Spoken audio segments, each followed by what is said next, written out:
Hi, I'm Daniel from Blue White, and in this video, I will review the 4 to 20 milliamp input for our S-Series chemical metering pumps.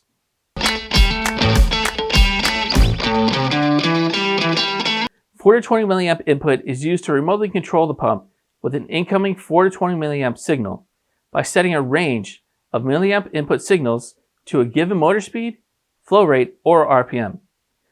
To enable 4 to 20 milliamp input, open the app drawer, select 4 to 20 milliamp input, select settings to adjust the milliamp input values. Input the minimum milliamp value, input the minimum output, input the maximum milliamp value, input the maximum output. Confirm by selecting Save, and then select Home. Or, while in the 4 to 20 milliamp input, stop the pump and select the graph icon in the Settings menu to adjust the sliders to a desired setting. Confirm by pressing Save and select Home. Select Start to enable 4 to 20 milliamp input.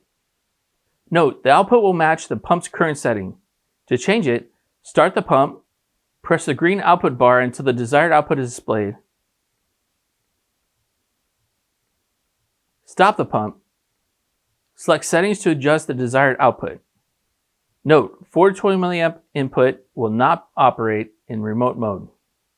Thank you for watching this episode of the Blue White Academy. For further questions or assistance, please reach out to us at customerservice@blue-white.com. And for more information, please visit blue-white.com.